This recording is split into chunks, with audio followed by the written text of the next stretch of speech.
Hello and welcome to the podcast Spinal Moves, a Canadian series about a novel intervention called activity-based therapy. This podcast, originally released in 2021, is an 8-part series in which Dr. Anita Kaiser and Dr. Hope Jervis Rademeyer spoke to people with spinal cord injury, therapists that worked in neurological settings, and researchers who study activity-based therapy. The purpose of Spinal Moves is to inform healthcare professionals, researchers, and individuals with a spinal cord injury about the use and benefits of activity-based therapy. Activity-based therapy, also known as ABT, promotes recovery for people with a spinal cord injury. ABT involves intensive and repetitive task-specific exercises that target paralyzed areas of the body to promote recovery. ABT involves a high number of repetition compared to traditional rehab approaches and is performed with a high level of intensity to increase a person's heart rate during therapy. For a more in-depth description of ABT, check out episode 1 of this series. I am your guest host, Gabriel Olver, a Master's of Physiotherapy student and research assistant at the University of Saskatchewan.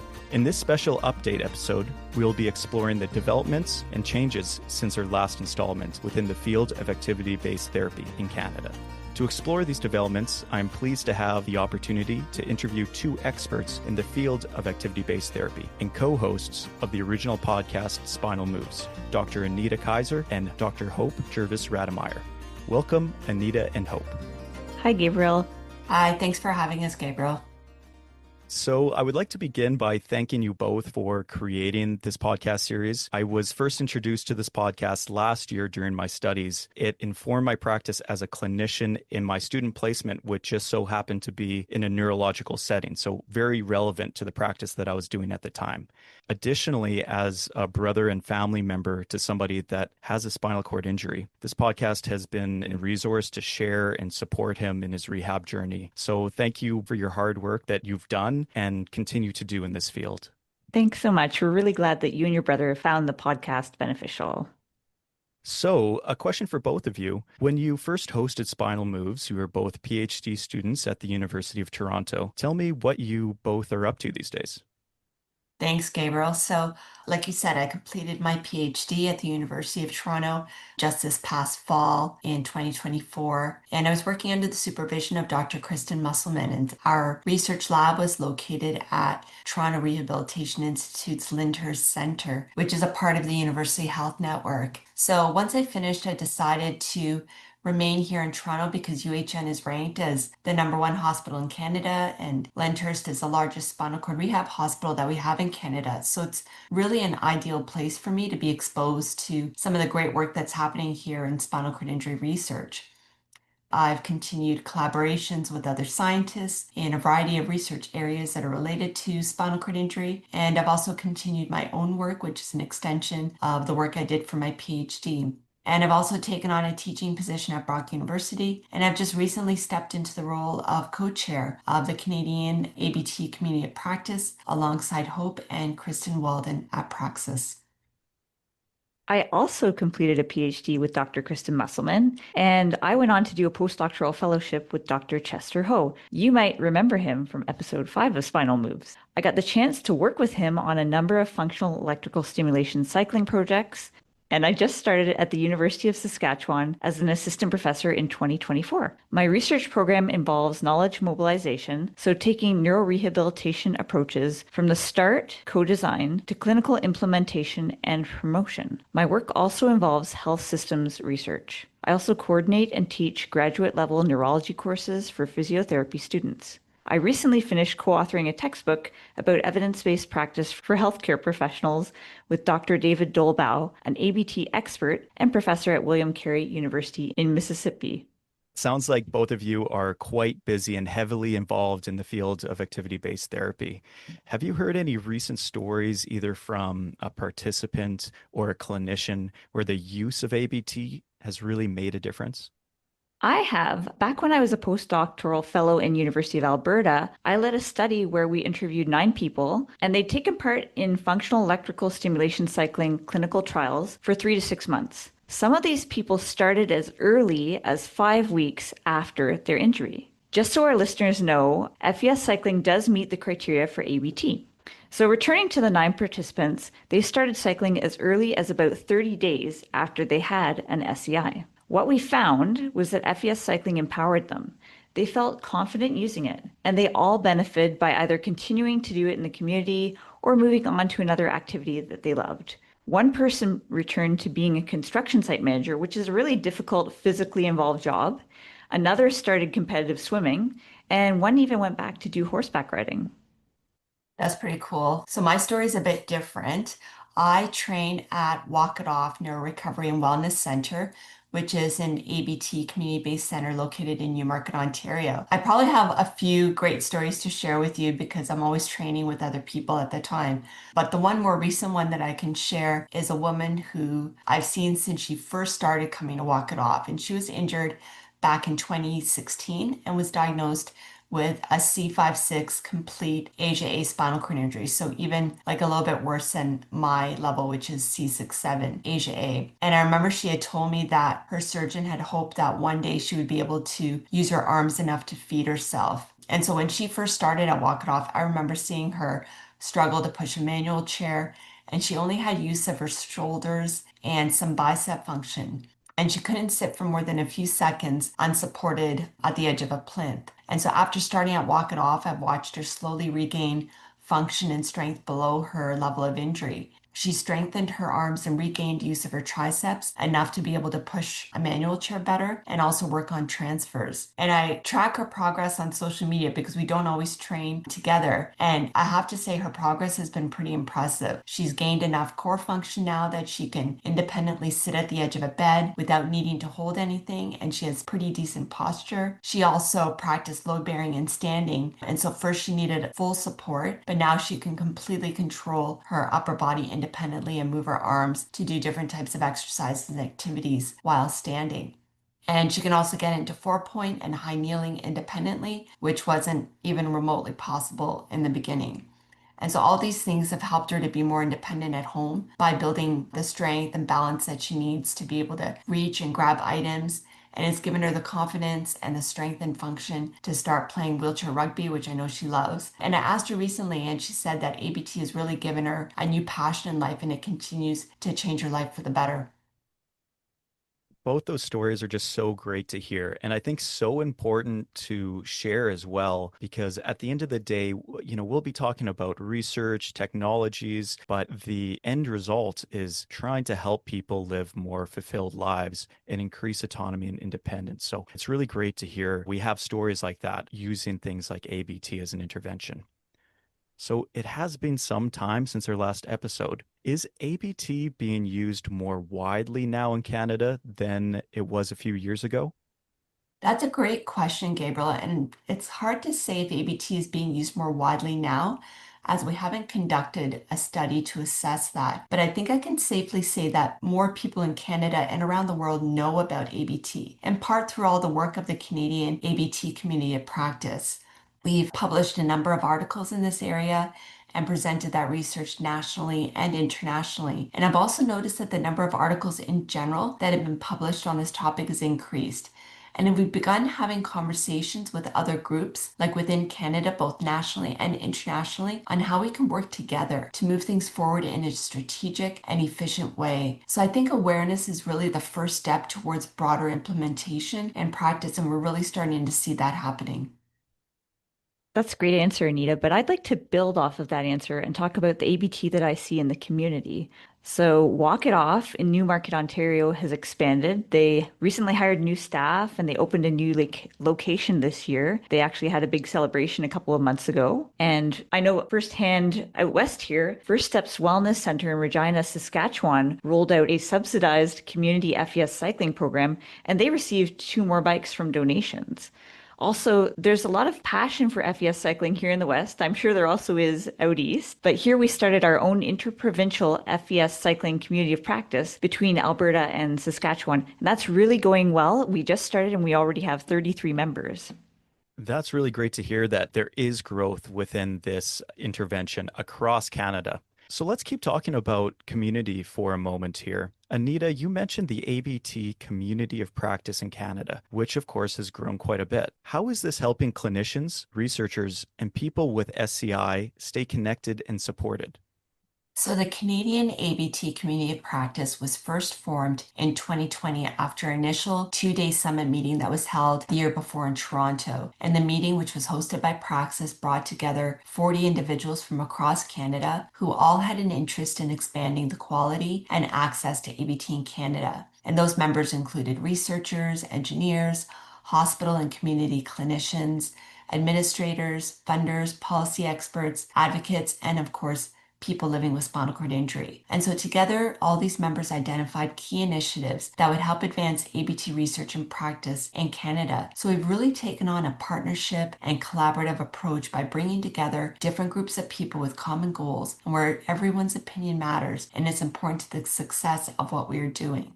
That's right. And another fun fact you might not have known is that Anita and I first met at the ABT Summit back in 2020. So from the ABT COP, we've created a few working groups within it that address each of the identified priority areas. And each of these working groups are made up of different volunteer members representing the different groups. The working groups typically meet monthly, but for individuals who want to stay connected, but maybe not actively involved on a specific project, we do hold member meetings with the whole COP 4 times a year, where we provide updates on working group activities, or we invite guest speakers to present on specific ABT topics. There's no pressure. Members have the choice to be involved in the ways that they want and also to the extent that they want. We're just happy that they join and they have interest in ABT.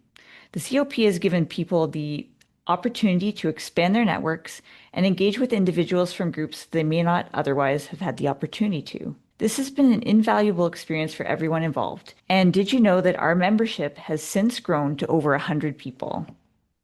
I can definitely attest to the community of practice. It's just a really supportive and motivated group of people with similar interests because at the end of the day, it really takes a community to make lasting and meaningful change. So moving over to the realm of research, Anita, since our last episode, you published an article providing insight into the challenges of implementing ABT through focus group discussions.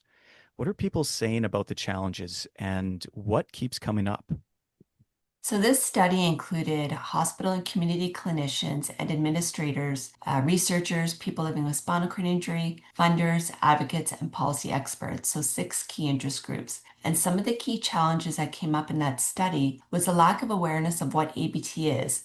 And so, one of the things we realized was that because there was no consensus on how ABT was defined, we didn't know if we were all speaking the same language when we talked about ABT. Other challenges included the lack of standardized guidelines and understanding dosage and intensity for ABT practice. And so without this, it's difficult to know which exercises, what dosage and intensity to prescribe to each individual in order to optimize their recovery. Alongside that, not having standardized ways to track participation and performance makes it difficult to know which exercises are most effective. And clinicians describe not receiving any education or training and providing ABT to their clients, so that was another challenge. And then, of course, the cost of ABT came up as a significant barrier, both in the hospital and community setting. ABT is really expensive, so trying to find cost-effective ways of providing ABT is really important. I think for the most part, these challenges have really remained relatively the same and have come up repeatedly in other work. And several of these challenges are being tackled by the ABT COP as one of our identified priorities. So shifting the question over to you, Hope, you led a synthesis that combined Canadian articles about ABT together to look at the challenges to implementation, and that included Anita's research article. What did those findings look like? Well, those findings, as Anita said, some of them were similar across settings, and our research really gave a great overview of what are the challenges in each setting and kind of putting them all together. Now I'll start talking more about the solutions that we identified in this research article. So for this synthesis, which is kind of like a summary of all the articles, I want to say that basically we grouped together the data from 131 participants across 9 key special interest groups. So special interest group might be something like a clinician group or people living with spinal cord injury or administrators. And we found 12 articles and we identified themes from these articles. The first solution that participants described was motivation, empowerment, and advocacy for ABT. People with spinal cord injury and clinicians want ABT earlier, so then it's easier to include it right from the start of their rehabilitation in the hospital and then on into the community. The second solution that many participants described was the desire for education and training. Participants really wanted specialized training that included things like that standardized definition of ABT and maybe recommendations for what equipment and technology they could use. Interestingly, and Gabriel, you know all about this because you're the research assistant on this project, as part of the ABT COP education group, we're developing a specialized training course so that healthcare providers like physiotherapists, kinesiologists, and exercise therapists, for example, can provide ABT. The training course will include an introductory online module and then practical hands-on training modules too.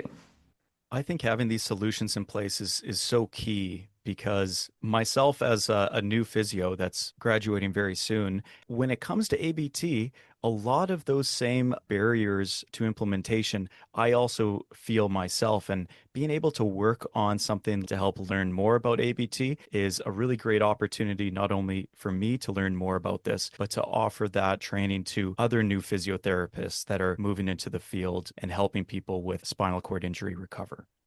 Question for you, Anita. Developing an ABT tracking tool has been one of the major projects of the ABT community of practice. For those that don't know, can you talk about this tool and why you think people need it? Yeah, so this was actually pretty much what my whole PhD thesis was about. One thing the COP recognized early on when we identified our first 5 priority initiatives is that we had no standardized way of documenting what people are doing in their ABT sessions and programs, like how often they were doing ABT, how long each of their sessions were, what exercises they were engaged in, and the dosage and intensity of those exercises. And we recognized that in order to be able to address some of our other priorities, like developing standardized guidelines for ABT practice and understanding which exercises and at what dosage and intensity is needed to optimize recovery, we would need this data in order to answer those questions. So developing this tracking tool and having many centers across Canada using it will enable us to collect this type of data for many individuals who participate in ABT to answer some of these really important questions. That makes a lot of sense. And this data is so foundational to everything that we do in the future of designing new practice guidelines that we need to have this tool set in place that is standardized that people can use across Canada to track this data. Let's talk a little bit more about measuring progress within ABT. What new understandings have you arrived in terms of outcome measures or parameters when it comes to using ABT? Yeah, great question. So I just talked about the work that I've been doing in developing a tracking tool. A colleague of mine is working to develop a standardized set of outcome measures that can be used to track progress or how people are improving over time who participate regularly in ABT. So once we determine what this set of outcome measures are, we'll be able to pair it with the tracking tool that I developed to help us get a good understanding of which exercises or combination of exercises are the most effective and how to tailor an ABT program for each individual based on their level and severity of injury in order to maximize their recovery. Interesting. Thanks for that answer. Let's shift and talk about tech for a moment. There's a lot of buzz around things like robotics, virtual reality, and remote rehab. Are any of these technologies actually making their way into ABT programs in Canada? Well, that's a really good question, Gabriel. I think that technology is certainly used for ABT in Canada, but it really depends on the barriers that affect each specific site. So, for example, some community centers are attached to universities, so they may have equipment donated after research studies. Or I mentioned First Steps Wellness in Regina, where they were lucky enough to have someone donate 2 FES cycles. So it's really dependent on the individual sites. And I do know that the cost of equipment and technology is on the rise, increasing by as much as 300%. And that's due to recent factors and inflation over the past 5 years, just like everything else we purchase in society, really. What was really interesting recently, I was just at the Rehab Week conference in Chicago, and there's a huge showroom of different vendors who've developed many different useful pieces of technology and devices. I even saw child-sized exoskeletons there. There was a virtual reality gaming site that combined with a pneumatic device to improve hand function for people. But many of these devices are at the stage of assessing safety and functionality. And then we have something like FES cycling. It's recently gained more attention, but it's not that new. It's been around for many years. Now I work more on the implementation side because we have a lot of fantastic devices, but uptake is slow. I would say in my own clinical experience in the neuro rehab setting, I've really only had use with technology of FES cycling or FES in the use of the upper extremity. So it's going to be really interesting to see, let's say 5 years down the line or 10 years down the line, what of this new technology actually makes its way into my future clinical setting. So definitely something to keep note of and keep tabs on. However, one thing that you mentioned I think is really important. Rehabilitation for spinal cord injury often requires a lot of resources and can be quite expensive. For people who are making ABT work with limited resources, what's helping them succeed? Yeah, great question. ABT is very expensive. The high-tech equipment that Hope was bringing up, like robotics, FES bikes, and bodyweight support treadmill trainers, are quite costly. And many exercises require more than one clinician working with an individual, so that also raises the price. So for community clinics, they rely on grants, fundraising, and donations to help with the purchase of equipment and subsidizing costs to their clients. They also get very creative in providing ABT with low-cost alternative equipment, such as mats and balls and yoga blocks and plinths. And they rely on students and volunteers to provide an extra set of hands when needed.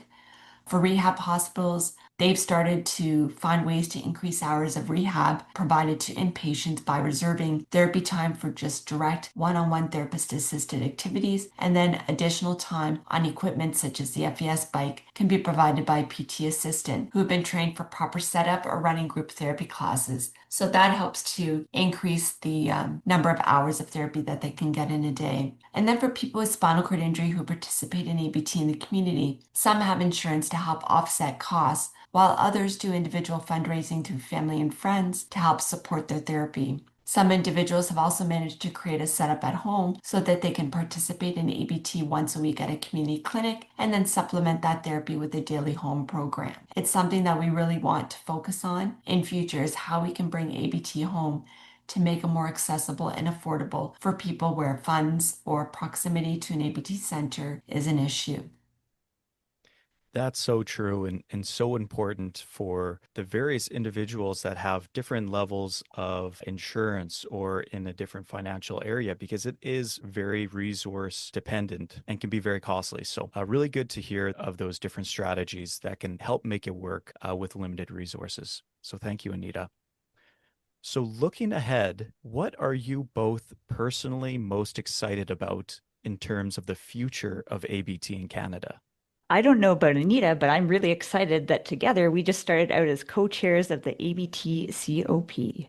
We've been talking a lot about how we can create international partnerships with countries that have established ABT programs and continue to build the COP as ABT leaders. As we've been chatting today, you might have noticed we've moved from an information gathering stage, like getting perspectives about ABT from different people, more towards an implementation stage, like providing ABT courses, training tools, and clinical practice guidelines.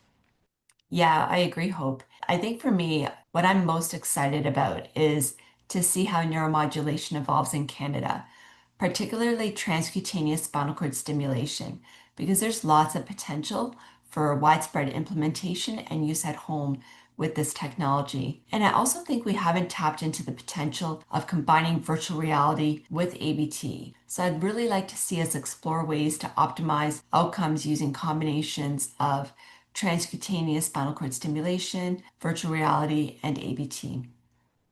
That does sound exciting, and I'm really interested to see what the next couple of years looks like in both of those areas.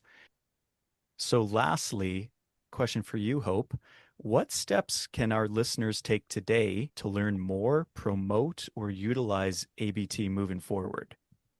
Well, I think I'd like to give three main recommendations. Number one, I think it's a great idea to join the ABT COP and to get involved in one of our research priority groups, or even start by attending one of the quarterly all members meetings with the webinar to see what it's all about. Number two, participate in research. Anita's always telling me that's a great idea. And you know what? We're often looking for people's viewpoints through discussions or surveys. And gathering the numbers, especially as we move forward to understanding dosage, is important. So that quantitative piece of research too. Third, it's to advocate for ABT in your community and rehab centers. Even just asking the question, do you provide ABT, can open the door to a conversation. Well, thank you so much to both of you for sharing your time to answer these really important questions about the update of ABT in Canada. I really appreciate it. Thanks for having us on the show, Gabriel, and thanks for taking over host today. Thanks very much, Gabriel. So that concludes our episode for today. Thank you so much for listening. If you have not already done so, I strongly encourage listening to previous episodes in the series Spinal Moves, where Hope and Anita explore various aspects of ABT.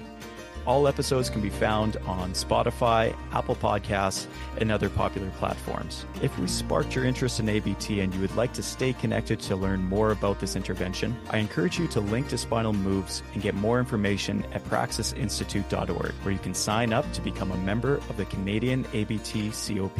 Special thanks to Anita and Hope for their time and continued effort in improving interventions like ABT in Canada. Spinal Moves was created by Hope Jervis-Rademeyer and produced by Hope Jervis-Rademeyer, Anita Kaiser, Gabriel Oliver, and Praxis Spinal Cord Institute. The information offered in this podcast are of a general nature and cannot be substituted for the advice of a medical or healthcare professional. Opinions expressed on the show are solely that of the host and individual contributors. None of the individual contributors, system operators, developers, sponsors, or anyone else connected to the Spinal Moves podcast can take any responsibility for the results or consequences of any attempt to use or adopt information presented through this podcast.